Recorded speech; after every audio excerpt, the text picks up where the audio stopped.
Clár crinne hanop well ba mi den of tagarta don Oideachais agus Airgeadas an Bhoird the rémar of Winnajail le Bhoird Banistíochta. In hí sin ba mi de kind faoin FSSU so sin an Service taíochta Airgeadas de Scolanna. In hí sin ba mi de kind faoi cadíd na Dualgais an Freagrachtaí atá Bhoird Banistíochta. In hí sin conas Chisteora ceapa agus cadíd na Dualgais atá Chisteora. Cúntaíocht agus tAcht, Buiséadú, rud atá Harbh tábhachtach chun pleanáil ceart a dhéanamh don scoil. Cad a héan isteach I Tuairisc an Chisteora dus na cruinne Bhoird. Agus an sin má bhíon an tamagin, ba mi de kind faoi cuasaí Soláthair an SPU agus cadíd na bunrialacha atá an or tá mi de ceannach rudaí don scoil. So go banúsach tá ráte san Oideachais agus má thugann sé seanslum tá an rudaí gan a bhogad as má bhealach an seo. Go banúsach tá cuasaí Airgeadas tá si clúdaigh an Oideachais nigéad nó go hocht alt update faoi sin agus go banúsach an rud atá ann nach mór de scoil leabhar tafid agus chuntais imchuí a cúneáil. I bhformad atá sóthaithe so éasca le tuiscinnta stócha atá crin agus atá I gcóir le clachtais chuntaíochta atá molta. Agus go banúsach is stócha ní gád de Bhoird Banistíochta bheith ro bhórtha sin mar leanimid go léir an template mar atá sin legamach ag an FSSU faoi láthair agus má chlíonn tú le sin ba tú ag clí le gach ceanglas atá faoin Oideachais ó thaobh cuasaí Airgeadas. Ag dul raig an sin cattá I gceist le cúntais agus tafid an chuí a cúneáil. Well déanamid iad is dócha dain a chinnú go mbíonn eolas crin ar fáil don Bhoird don scoil ar bhean rialta. In hí sin go ndéantar cinnti bunthe ar eolas atá crin. Go bhfuil an bord anán a dhulgas mar Bhoird a cholína. An téanad thirbhísí taíochta Airgead, so is dócha sin an tidal ifigiúil atá ar dar nóig tá aithna agin orthú mar an FSSU. Agus tá is dócha feim agus cuspóirí an éad seo tá si legamach I gcurtláin seasca 2017. Go banúsach tugann siad cóirle agus taíocht de scoil le maidir leis na ceanglis agus maidir le rialachas Airgeadas chun ceanglis cúntaíochta faoi alt update tAcht a cholína. Drama tá Harbh taúil I gcónaí ar fáil sásta teach chun na scoile chun criniú chun búla go beola scoilna a control agus cóirle ceart a thuirt ar scoilna chunas cuasaí Airgeadas a lámh seo. Agus dar nóig tá duine fosta acu a bhfuil gaelgeicí so tá mi den ná ar chuig gó dhéanamh ar chuig gó dhéanamh trí lena gael go chuma. Go banúsach tá an bord cúntasach do roint is dócha airnálacha nó roint dramana. De phobal na scoile ar dús don fádrún dar nóig agus sin an fásto go bhaimid cóp den na cúntais gach bliain. So ní bháin go seolan na scoilena na cúntais chuig an FSSU ach ní mór cóptas na cúntais cheola thuig se cuma. So dintaréis sin ar bhean bliatúil. Dar nóig tá an bord cúntasach don Ryan agus a niniu cóirí. Agus in áréire sé na hinniucóirí ná an FSSU. Maidir le Chisteora ní féidir le bonscoil ar a leiad feimú gan Chisteora. Tá sé difriúil le level na man scoíochta. Ag deir ar a hail tá an príomhaide Freagrach as cuasaí Airgeadas I manscoil. Ach de réir an lábh le rialachas I gás na munscoilena ní mór Chisteora a bheith ag gach bord agus dar nóig orda bíon drogal ar gcuoine dolas teach sa fós sin. Ní mór do Bhoird chuig a maidir le Airgeadas a bheith aontaithe acu. So ní is tócha é se a phlé más gá ach go mai gach duine ar an tuiscin céanna faoi cattá I gceist ó thaobh cuasaí Airgeadas ag leibhéal an Bhoird. Tá sin ina bhuntáiste ach ní gá do Chisteora na is tócha na bumanna se a leanas a bheith acu. Go bhfuil cumas ann, cumas is tócha cumas mathematica, cumas cúntasóireachta agus eilehead. Go bhfuil taithí acu, beidir go bhfuil siad nó go raibh siad ina Chisteora ag cumanú glascéil nó agriocht eile. In dhé sin duine atá Freagrach, duine a bhfuil tú an brathir, duine intéfa agus dar nóig dim a bhfuil sim acu I gcúsaí Airgeadas. So cés a ní léon rud atá có simúil sin maidir le cuasaí Airgeadas ní hégus Freagrach gach duine ach tá sé go máid am sim ag duine sa fust ar a géadal sios. Cad iad na Dualgais Airgeadas? Well, buine se seo leis an Chisteora dar nóig agus go banúsach obrion an Chisteora leis an príomhaide agus tá an príomhaide ina bhanistóir nó ina banisteoir léthúil agus obrion an Chisteora leis an bríomhide chun na Dualgais Airgeadais a cholína. Tachcht an áíre do bhanistíocht don phríomhide.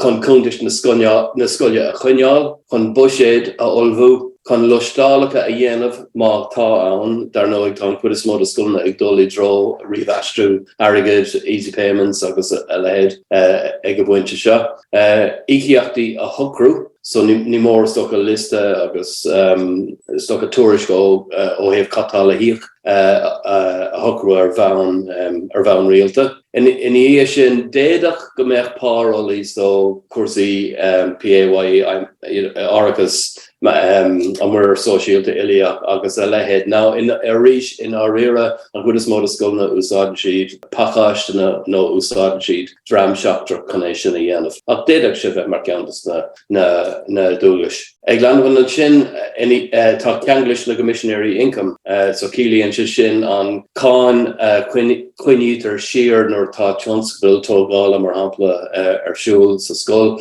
nó cáin breis luca nó mar chuirmid ar bheit. Ní mór de scoil na clí leis na nós na imeachta maidir le Soláthair, so bheith carmach a caint faoin SPU agus na bandaí in é sin ach ag deireadh ar hálas sto go titan séar an Chisteora sto go smacht a bheith acu ar cuasaí Soláthair agus scoil an scoil ag leanúint na nós na mar tá leag haach. In é sin ní mór dearbháin íciíochta a chuineáil chun go maimid ná inniucha a dhéanamh ar íciíochtaí.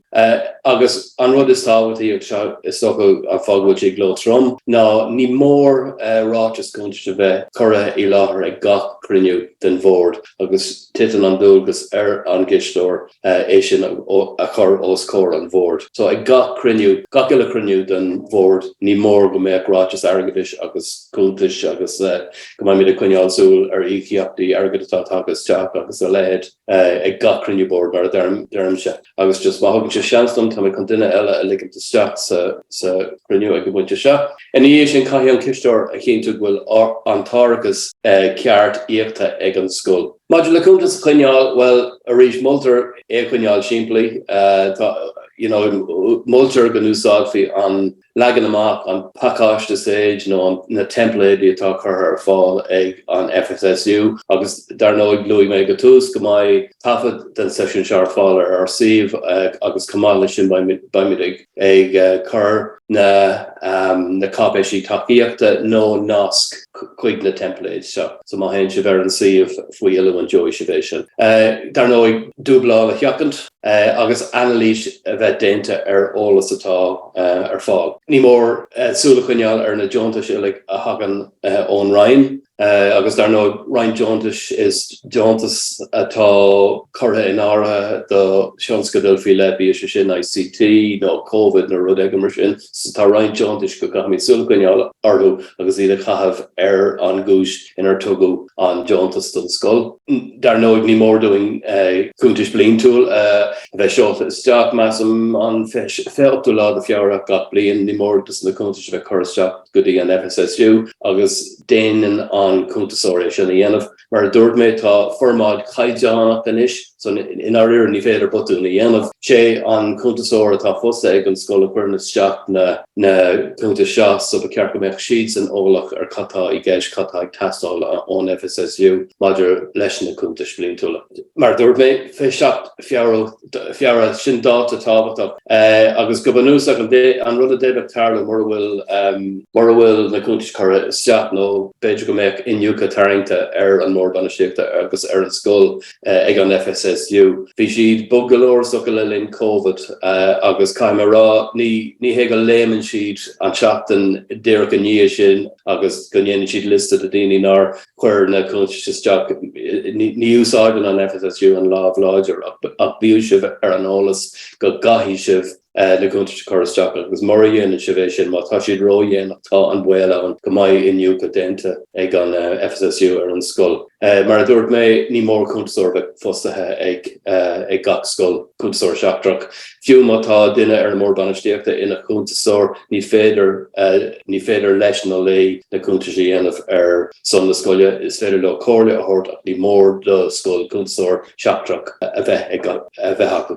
Cúntas banc ag dul raig leis sin. De gná an rud a bhultar nach bhfuil ach cúntas banc amháin. Agus scorbéis sin an cúntas a úsáideann an scoil chun na gná íochaíochtaí a dhéanamh agus chun na deontais go léir a chuineáil. Now, Asian ráte tá rein cásanna ina bhfuil cúntas eile ag tastáil, so mar hampla uaireanta bíon cuasaí béaltaí agus rudí mar sin i gceist le scoil deis, agus tá sé mar chianíal go maith cúntas faoi le an do sin. Cuma lei sin tá rein scoileanna agus nuair a hagann deontas isteach agus beidir gur deontas mór atá ann.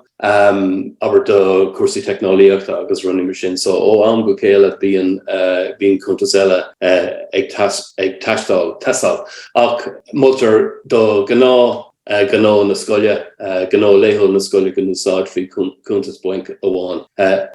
Dar nó ag écan an rein isteach dúntas amháin. Seachas mar dermid beidir i gás scoilna deis nó bhfuil rudí nóir tá rudí eile san áireamh.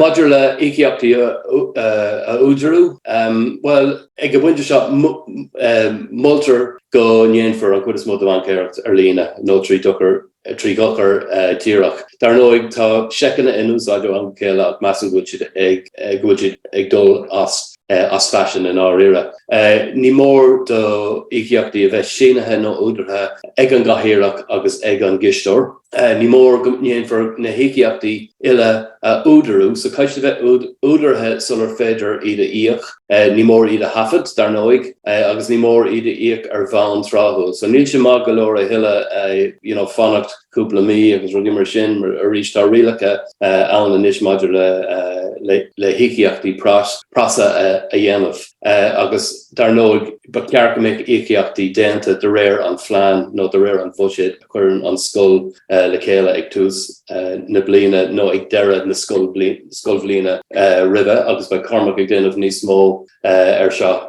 i gceann tamalaí. A rís níor cheart go mbeidh íochaíocht déanta riamh gan documéid tacaíochta a bheith ann. So sunras or dú ceannachta nó rud éigean mar sin ag brath ar an ggóthaigh sa brath ar chastacht na íochaíochta ach ní mór go bhfuil tafad de haisaigen I bhfuir an pápéir nó electrónach gur féidir leat an íochaíocht a cheicáil I gcuine na capéise sin. Dar nóig ba ceart go mbeidh gach sunras seiceáilte de réir na sunraí atá ann. So ní mór dul tríd má tá go leor míranna ar an sunras, ní mór dul tríd gach ceann agus a cinnta bhfuil sé I ghearr go bhfuair mar iad má tá aon rud in asnamh agus eile heid go gahamid é sin a dhéanamh. Agus muid ag déanamh íochaíochtaí ní mór íochta nó rud ag mar sin a bheith scríofa ar an sunras. Agus cross-tagart le hibhar na seice nó ibar hagart le bancéireachta ar lína. So tá sé tharbh tábhachta go bhfuil ag déanamh an seiceáil dúbailte an tám ar fad agus muid ag déanamh íochaíochtaí.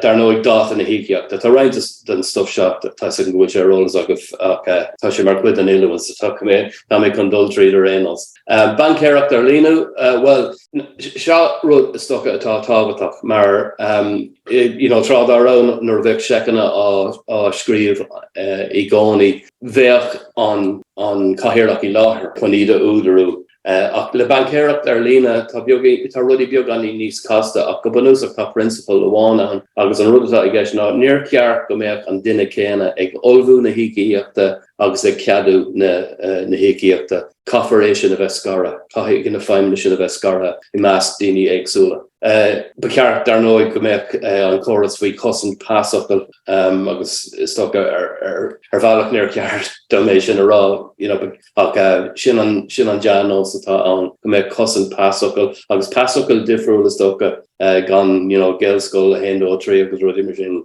pásachail atá deachar le tóis agus rud mar sin. Dar nóig ó lá go lá bhín scoilna ag cathabh airgead nó bhín rudí ag tastáil go sciopé agus a lehead agus bíonn siad den nós ag Bhoird banistíochta teorann de haisaigean nó tarseach de haisaigean an legan sios go maith an príomhide no cibé duine tá ceannach go mbeidh siad ná rudí a ceannach an tart sús go dtí méid áirithe ach ní mór an méid sin a bheith tafata agus choras ní an tuairiscí dar nó ag afraid nó dhéanamh ó an go céile madidir lei sin. Níor cheart go méid údarás sínathe neamhtheoranta an riamh. Okay, so ní lis an sto a reinscoile an scoile bh misisepáirteach tá méadú take an tarseach sin de bhar na Augustus tá siad méadathe níháin inar dealaigh féin ach tá siad méadathe na scoile na Comá, so is sto an ní leor chuig céad a heile tá sé arda an rud is tábhachtaí ná go bhfuil an cinenne seo déanta ag an mór agus bhfuil tafid déanta den bid tá I gceist. Cartaí creadmheasa na scoile úsáid agus a rís tá sé seo tábhachtach an becearta méid protocol agus nósanna imeachta, so cétá an nán an carta úsáid má tá mútear ag éirí rud ag an ceannach bhfuil cad é an protocol chun an rud ag ceannach, like ceart mar hampla an carta nó iver an carta or don bhúntear ní dóile mé caithfidh bhfuil tafa down an cúiscuid seo á lorg agus an méid atá I gceist agus an Soláthair agus rudí mar sin agus a rís by samplaí this na permacha sin. Multar gan carta duchar úsáid agus an fáil sin agur féidir leat airgead a chahabh agus ní bhíon is agad go dtí go dagan an ráiteas go bhfuil sé caite. An rud maidir le carta creadmheasa nó go bhhainn tú ráiteas agus caithfidh an Bhoird nó caithfidh an ráiteas a bheith údarithe chun a bheith íochta sin an rud atá I gceist. So níor cheart go méid carta duchar an úsáid ag scoilne ag buinte seo a carta creadmheasa agus ar nóid cumáile sin an mula atá ag an FSSU ní mula in ar réire ach rial má tá scoil chun carta creadmheasa áil ní mór cead an fátrúna áil chun an carta áil mar brathnítar mar cinál ísachta agus ní féidir le Bhoird an séachta ísachta áil gan cead an fátrún. So is formáltacht atá ann ar bhealach in our réire ní gá ach muid a cara ar an eolas agus ní hol domsa gur dúiltíomar de Airgeadas ar carta creadmheasa riamh ach mar derm se chun a réalacha a leanúint ní mór muidne a chur ar an eolas agus Airgeadas a dhéanamh ling. Mar dúirt mé caithfidh tá bronnam becearcha mé teornach a có aontaithe ag an Bhoird an Isteachta cumáile sin mar dúirt mé ní mór don ráiteas a bheith réitethe ag an Chisteora agus ceatathe ag an Bhoird le ícíocht. Maidir le Buiséad olbhú well sto a rockméid trasna ag go buinte seo go choramach tá I bhád níos mó eolas ar cuasaí Buiséadathe ná mar atá agansa, so leis sin chuirid mis me héin bailmh agus éistigí go crin le choramach. Gur má go Tomás. So tá mis sé dúró isteach ar Buiséad a olbhú. A cé ceis ná cén fá gohfuil a Buiséad le holbhú ag scoilne. Siad na cúisina céine go príomhá is a dhéanamid chunta se olbhú. Cahamúid a bheith in an planál chun cín agus tuairisciú a dhéanamh. Má hagad Airgeadas isteach. Má tá ferganmh scoile nua ag teach. Ba mis a ggéar airgead a cahabh a rudaí a bhaid custasa. Mór mai is ag an céibad airgead atá agan agus céimiid airgead a bhaid mis a cahabh sa scoilbín atá macróin. Ní féidir leis an mór cinenne a hoigáil bunathe ar an eolas atá crin. So chuige sin déanamid Buiséad a olbhú I dro jearan na scoilblíne agus in san Buiséad sin níor cheart go sáróach an catechus agus ar catechus an income le linn na scoilblíne sin. So má tharlaíonn sé gur ndéantar an Buiséad agus gúil an cumar ar an scéal gúil an scoil ag gúil €50,000 a cahabh. Mór bhfuil an teirgead sin a deisce, mór bhfuil cúis wat le sin. Ba cheart an scoil afraic nua a dhéanamh ar cuasaí catechus. Uaireanta ní bhíonn gá ciortha a dhéanamh ach bhíonn gá an Cápéis an FSSU, maidir le luacht an airgead. Now, however is mó catechus a isriú agus fécant an féidir marganís fara all ar na táirgí sin. In san Buiséad is macasail na contris atá I gceiste sin ó thaobh na tidal déobh income agus catechus a bhíon tapata untu. Agus an rud faoin Buiséad, a rud a crohíonn nach bhfuil úlach ulmhór ibre I gceist ó thaobh Buiséad a olbhú. Ná, go bhfuil na cíntidir céine I gceist, ach cumá sin, tá sé bunathe ar an scoilbhlín atá caite. Tá na figure agin, tá, nó go fan géad den obair déinte agus ní gá ach na figure a bhogad timpeall. Bunathe ar Praisina letrachas agus gas a gardu. Marial gwalina nalti ag arduino ag tichum. Agus margur bilóge Excel atá curtha le chéile ag an FSSU ina bhfuil an formáidú déinte, déanaan an Excel na sumí dic. So buine sin galore den ober. Agus cumátla sin, tás agan, ní contasóirí atá a príomhidí ná a múntrí bunscoile. Agus bíon ceir tastal. Agus uanta bíon cóhéanamh an ceir sin éagsúil scóil go scóil. Uanta íochttar dramún taobh we, ceir leis an scóil leis an ober airgeadais seo. Uanta bíon Chisteora an láidir an. Agus uanta tá rogha eile an nach mín an úsáid cócratínta sin, mar nach smíonn daoine leis an rogha sin. Agus sin an rogha go mbeidh fócuiste bunathe a bhaid faoi údarás an Bhoird a bhaid ag plé le ceist an airgeadais. So an céis an eile tá muid fécinn i dro Buiséad samplach agus cad a bhaid gceist le sin. Fecinn sib an sin go bhfuil roinntá cíntidir an a déobh incom agus catachas. Níl tá muid i lige dahí a brathnú na hábhar seo, contris na scoile agus mar sinnde, a rís curtar an bhéim template an FSSU. Níor chóir, níl gá gomach éonrad eile in úsáid, agus ní acha mise fiú, éonrad a bhí níos fearr na template an FSSU. Tá si deartha go speisialta dó bhunscoil na tíre agus ba cór úsáid a Winchester. Ag an bar a híb lá a deise go leis tá ar an steil an céine an sin, fecinn sin go céintear an sin seo mar range. Is sampla má é sin go rud gur chóir a scoil na beidir brathnú i déobh afreithnú agus an fág sin an ná bín scoil na áir níos fearr na scoil na eile ó thaobh Chisteachán sa seo mar range. So má tá tusa ag fécinn a scoil féin bíú an ceiste chur ar féin. Cad a dhéantar ó thaobh achfaní agus áisina don seo mar range a phleanáil. An bhain gach múntar range agus múntrí tapic féilime bloc iontas ar luach gáin ó ceircéidir ó naig na bliana. An é gur gádóibh adhála chuirteach ag an ifig. An é gur gádóibh ceadalurg sula gahan siad éon airgead. An é go bhfuil fardal nó inventory déinte den trealamh atá sa scóil le cinnsiú nach déon múntar nua ceappa amach ag ceannach rudatá ar fáil sa seo mar stóir. Agus an bhfuil cothbháil lárnach déinte ar an giste. So, in other words, má thugtar sim airgead amháin do múntrí tús na scóil bliana. Faoi mí abrán nach chumas a fáil amach was si taréis gá irid an sim airgead sin a cathmh rudí don rang. Cahamwood mó tuairiscithe a bheith in úsáid agan chun súla cuineáil ar an méid den airgead sin atá caite agus a cinnsiú nach chumas a dul thar an teoir an sin. Tá rud amháin eile just sula mo go droig ag an céimse an eile. Rud amháin nach bhecinn tú costais faoi go minic ach atá an agus atá ceatarthe agus sin costais a bhaineann le reachtáil an Bhoird bhainisteochta. Is anmh go bíonn Bhoird ag gearradh costais ar an scóil, mar go bhfuil an cur chuig an go coitianta gur obairionach atá an agus bhfuil Bhoird tiltúnach taú leis an scóil. Ach go hifigiúil becheart eisíochtaí chuig Bhoird a dhéanamh i dro costas gléine, costas puistis, más gádó taistil go háit éigen aber cuineú leis an ráid chus hí is faoin tír. Tá sé deimhnathe sa lábhar rialachas go bhfuil na costas sin clúide ins na Jonetas a chuirtar ar fáil na scolanna. Bug a ráid go cursaí trumsathe airgead ar an céid féin an eile.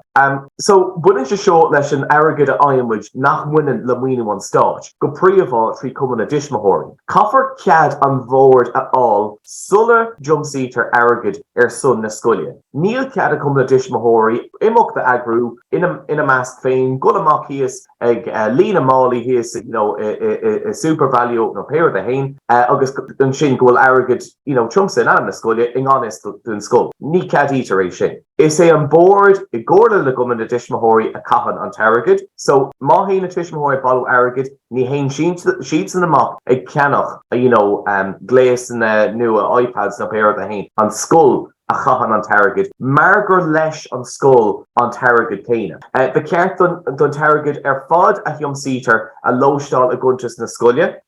Uaireanta ballóí an scóil níos mó airgead ná mar bhí castáil bhfuil sé a gcóir sra iPad na nó mar sinnde. Más é sin rud a Harlíonn. Is sé an córa atá an ná go rocky an scóil I gcóirle le cumna dismóirí faoi céin ábhar eile a caithfar an Airgead Air, an Airgead breise sin. Tá sé de ceart I cuman tismóirí Airgead riartha a cuineáil. Sin luach 3 go 5 €. Níor chóir go mbeadh níos mó ná 5 € a chuntas buink cumna dismóirí mar bhfuil cúis leis. Is leis an scóil an Airgead ar fad a thiomsaítear, agus ba ceart go mbeadh an aon Airgead a thiomsaítear aistrithe go chuntas na scoile ach go bháin an cinál 3 go 5 € sin, nó beidir go mbeadh roinnt Airgead breise pastal I dro íoc as billa áireachais uair sa bhliain nó mar sin de.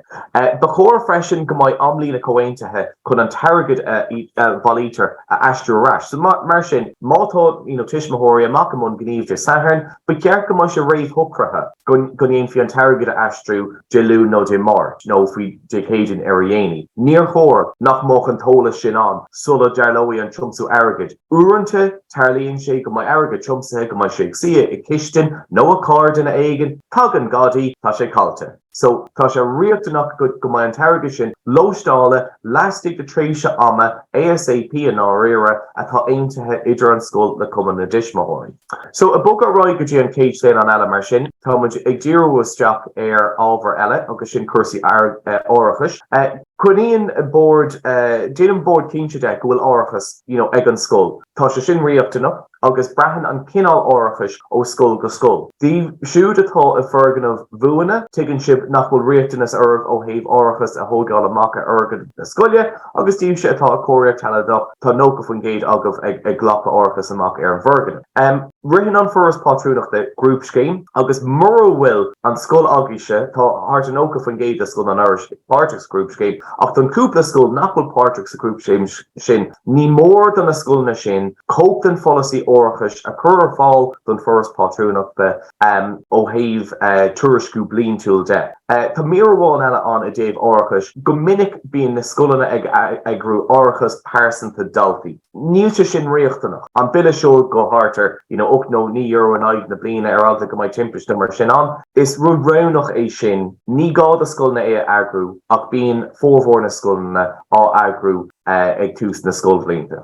Bog a roiig mar sin go cuasaí tuairiscithe agus obair an Chisteora. Ar an sléin an seo, tá muid a rá faoi ag tógáil ar méid a phlé tám ní beluithe, marall ar crunethe Bhoird, obair an Chisteora agus mar sin de, agus caithfar tuairisc an Chisteora a chur láthair ag cruinniú den Bhoird Banistíochta. Ba obair an Chisteora an éagsúil mar dúirt me ó scóil go scóil. Tá roinn scoilna go mbeadh go leor ibre ar siúl ag gníomhí las muid an scóil mar hampla cuntasóir. Agus má se, beidir go mbeadh an cistú ag bailú cuntas mísúla ón cuntasóir agus ag chur na cuntas sin, ag déanana na cuntas sin a roinnt le bhuial den Bhoird a cruinniú. Sin sampa de rud amháin ach tá anna cuid samplaí difriúla. An sin ar an sléin an tá liste de rudaí a chuirtar san áramh in san tuairisc féin. Níl méid chun dul tríd na méarna éonaracha seo, mar go bhfuil siad ar fad in úsáid a rís ar template an FSSU, bí muid gurm san aigeráil bhína, template an FSSU do gach ile gnéad an Airgeadas. An FSSU an sin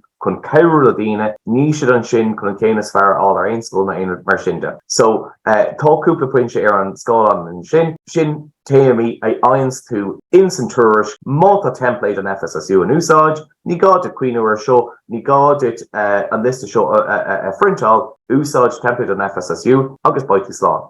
Bog a roiig ar tuairisc an Chisteora an céisteáil an eile, tógann se seo ar an méid ar an séil an rih agus a méid a bhíons in san tuairisc. So tá sreach de sé foiointe an seo. Céir de bhaid curtha os cór mé hain mar ball de Bhoird Banistíochta. Ba an ráilteas buink agus dilíní seic má tá seic learning suideach an scóil. Turfar réiteach ar bheith níosú. Cé bhéid a bhí gceist do mí fearar, baise sin mar cuide. An sin ba ráilteas an marde le carta credbasa na scoile. Má Harlíonn sé nach bhfuil carta credbasa ag na scóil, caiidú cead an foras a lurg, tá ma cinse nach mai fibre sin, agus má tá carta duchar an úsáid ag na scóil, ní cadítar carta duchar a go leiscail carta duchar a bheith ag an scóil, caithí carta credbasa a bheith ag gceist. agus an céad pointe eile analíisiú ar íceachtaí sé mátá sé leir an úsáid tapid na bháltas airgead cóid sunras so curfar na sunras le chéile in ein filtán amháin agus mátá ceist an fi lucht an airgead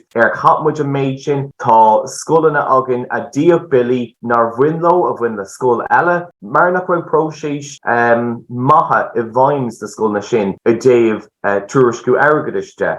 Agus an sin tá míorháin eile an sin agus sin tapid maidir le Joontais. Now, an pointe sin tá pointe táisteach ag an bun futhú siúd. So, ba an bhír sin mar chuid de tuairisc an Chisteora ag cruinniú Bhoird. Tá na cápéisi sin le bheith cuinithe sa scol feadh seach mlíne. So an scol bblin ratha móide sé bhlíne. Agla go jockey inú chóir, agla go mai fáibán, ní hé go gurtar os cór an Bhoird agus go gurtar sa bhoscar a chusála Ba siad le seola go dtí an cuntasúir ag dear na scol bblíne rénos don na cuntais blin túla ach tá sé fíorthábhaach agus tá sé cóchéireach. Mór bhfuil próisis cíalmhar ó thaobh tapid an eolas ag an scol agus máscádaíomh dul siar le fécid íocht tiismithór méid airgead nó ghearr Soláthair an Iomacha airgead anra an price of Astachán mar ag teach leis an price of ví sunras. Mór bhfuil na próisis sin éifeachtach agah sé ba an úlach ormh teacht an tain piece of paper bháil tá mar gomach sib ag tucailt tríúpla céad cápéis difriúil. An céad sin an eile cumas I dóilá le cursaí a bhainean le mion airgead. Is fearr an mulla atá Soláthair duna scolanna fad. Ná, bhuin úsáid as a Latin payments, easy payments, chorus eile mar iad. Ba chóir, le bheith an Soláthair, ba chóir de scolanna mion airgead a cheapan, lánstad. Tá cúisina golóir le sin, tuigim féin mar cathaoirleach a bhí robáilte ag gadathe faoi go. Tháinig siad, fuair siad mion airgead agus bin an tain sparga a bhí uthú fille ar an scol faoi go. Níl an pin sa ceann sin ag tastáil ó aon faoi bidget nó ó aon ciste nó aon duine eile seacan mion airgead. Na léitheanta seo COVID, Tomwood's I dahi airgead electrónach a úsáid. Ba chóir go mai nasca a Latin payments a hí vision na scoile, ba ceart go mai an scoile curtú airgead trí a Latin féin, agus golóir scoile an léitheanta seo. Má hagan tiismithór eganith chun íochas rud éigean, tá an machine carta an sin, sucra suas le eilebán nó cólacht eile a phróseálan íceachtaí, agus zap an carta mar dhéon an siopa tá íceach déanta péilúcha tá air. Déanaan an chóras sin an íceach sin a hafid agus má cinan an scol mion airgead a úsáid fós hain. Caithí an scol sin tafid ar bhain seachtainúil a dhéanamh, analíisiú a dhéanamh ar mion airgead faoin cíntidir agsúla himú ar bhain míasúil sios agus trasna agus a réiteach ar bhain míasúil. Ní fiú an tarbha an triblóid. Agus go minic bhí an chóir seo agan na príomhaid agus tuair sin bhíam ach caithal briscí agus fáil briscí agus baine ó Eurospar sios an Bhoird. Well an rud a dhéanaan tú ná an rud a dhéanaan cólachtaí a gcuiteanna going to his jack ag an Eurospar agus deirte lo, but what lam contas a chur bon an seo. So sa bhí, Joey sib sunrisk ón siopa a bhaid a híoch. Ba a wad níos lú le Jane of Agatsa. Tá ní higgin scún na beidir gúisi de chur méid sin ama a mú ag próseáil mion airgead. Is féidir an obair sin an úlach sin a cheacan ach contas a bheith chur a bon agat maratha ag an scúil le go lór sláthróirí eile. Ní fiú, tá ceirteach scún, ní fiú €2 an aigan lei ar bhaine a hapid in íceach léithúil, sin churmú freisin. So fáid bille a bháin, ón siopa, ó deals nó an siopa leir nó péir atá gceist, agus uair sa bhí, seola siad an sunras cogad cosúla ga colacht eile amachchan sin. So bháilí se sin an méid is mó ama agus dua ar príomhaidí agus ar buil bear. So a boga a roig go dtí an séil an dearnach má se agus sin próisis tairiscine. So buineann se seo le mór chatrachas. Mar luú táid tús an Soláthair an sin, tá agriocht ar bun chun taú le scolanna leis an gceist seo, sin an tainad Soláthair de scolanna nó an SPU, Schools Procurement Unit. Ar híomh an SPU, feici tú go bhfuil roanna an maidir le chunarthaí SPU a úsáid. Mar hampla, is féidir leat riomhrí a cheannach tríd an scéim atá ag an SPU le down. Is féidir leat gás agus nó letrachas all trí cunnar an SPU. Tá SPU ag déanamh marga mór le cólachtaí, mar go bhfuil siad ag déanamh an cunnar sin son na céate nó na mílte scolanna. Bíonn siad ábalta marga níos fearr ná scol éonarcha áil margheallar sin. Ní gá gurbééis sin an marga is fearr i gcónaí. Go bhis den phlé a bhí agan na scolanna, bhí an cunnar maidse le gás agus letrachas ar an cunnar a bar. Ní acamid riomh gur aon duine in an price ní ba'ar a all, agus chunigmuid go raibh scolanna in an riomhrí all ar price na níos fearr. So, brahan sé, níos a riochtanach cunnar hí an SPU úsáid chun stuff a ceannach a scol. Má úsáid into an SPU, saháil sé dua, mar go bhfuil an próséis ó hebh tairiscintí curtha i gcríoch ag an SPU, agus moccan tú the rud héna dhéanamh ba ceangaltis ort ag bra ar an méid airgead. So, Brister suas cad is gá a dhéanamh dre bondi. Má tá luach suas go €2,000 ar an luachtáine Harry ná ar service péir atá se ceannach. Caithín tú trí vastacána á. Simple. Má tá sé idir €2,000 agus €25,000, caithín tú trí vastacána á, so seo beidir le haid scáil an cliste I fergadamh nua. Cos níonn siad go dó trí €1,000 an ceann. So, seo sample the céine bhócháin. Fáinn tú trí vastacán cosúla leis an céad ceann, ach is gá bilóg scórála e-tenders a úsáid. So, e-tenders bilóg scórála isteach a Google agus dheolfaí tú an copy. Fós trí vastacán ach is gá iad a scórál. Ó 25,000 gútí gácéad is a 40,000, caithí an tairiscint dul ar e-tenders agus mátá sé os ciún €2,000 is €40,000, caithí sé dul ar e-tenders agus OJEU sin scéim tairiscinna an Aontas Eorpaigh. Má tharlaíonn sé go bhfuil ceaptar den dá céanna an deire an sin ag tastáil, is féidir le teachta deagháil leis an FSSU, an SPU, nó an Foras Pátrúnachta chun ceithre a áil ó thaobh an cápéisiíocht agus na dúilgaistá ag an scóil a cholíne. Támuid a lig taréis taú le scóil nach bhí seo hena fé.